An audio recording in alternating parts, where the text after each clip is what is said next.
നിന്നല്ലേ വിളിക്കുന്ന? ചുമ്മാ എന്നെ ഒന്നുമില്ല. തന്നെ നിന്നെയാണ് വിളിക്കുന്ന. ചെല്ല് ഒന്ന് വാടേ. ആരാണെന്ന് തോന്നുന്നു. എന്നെ അല്ലായിരുന്നടാ. നിനക്ക് അറിയായിരുന്നല്ലേടാ എന്നെ അല്ലാന്ന്. ജംസ് വരട്ടെ, ഇത് ഞാൻ പറഞ്ഞിരിക്കും. എന്തിന്? അവനത് മതി. പിന്നെ അത് വരുന്നവൻ പറയൂടാ. പ്ലീസ് പറയല്ലേ. എന്താടാ ചിരിക്കുന്നത്? എന്റെ അടുത്ത് പറയടാ. അവളിവിടെ നിൽക്കണ കേട്ടാ. അപ്പൊ സ്കൂട്ടിയിൽ ഒരാൾ വന്നിട്ടേ ഇവനെ വിളിച്ച് ഞാൻ പറഞ്ഞു പോവാൻ.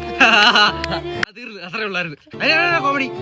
ഞാൻ ഇവനെ കൊണ്ടുപോയി സമാധാനത്തോടെ കൊണ്ടുപോയിട്ട് ചോദിച്ചിട്ട് നിനക്കൊന്ന് സമാധാനമായിട്ട് പറഞ്ഞുതരാം. നീ വെറുതെ ടെൻഷൻ ഒന്നും അടിക്കണം. നിനക്ക് വേണ്ടപ്പെട്ട ആർക്കെങ്കിലും ഗതി വന്ന് നീ ഇങ്ങനെ ചിരിക്കും. നിനക്കല്ലേ ഗതി വന്ന. എന്താണ് ചെയ്യണം പ്ലീസ്? ആരും അറിയട്ടെ. എന്തേലും വേണോ ചെയ്യോ? എങ്കി വാ. സംസേ അതൊന്നുമില്ല. അതവനെ പഴയ എന്തൊരു കാര്യം ആലോചിച്ച് ചിരിച്ചു പോയെന്ന്. പാവം ചില്ലി പോയി. എനിക്കൊരു പാട്ട് കേൾക്കാൻ തോന്നല്ലോ അവിടെ. പാട്ടിന്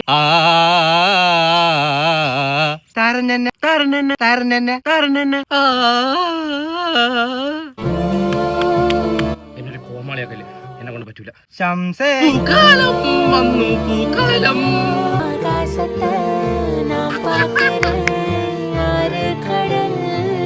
കൂട്ടത്തിലെ മാസ് ഹീറോയാണ് നീ കോമാളിയാക്കി വിട്ടെന്ന് ആലോചിക്കണം. എന്തേലും ഒന്ന് കേറും പൊളന്ന് വിടിഞ്ഞാൻ. പിന്നെ ശരി, രാത്രി കാണാം.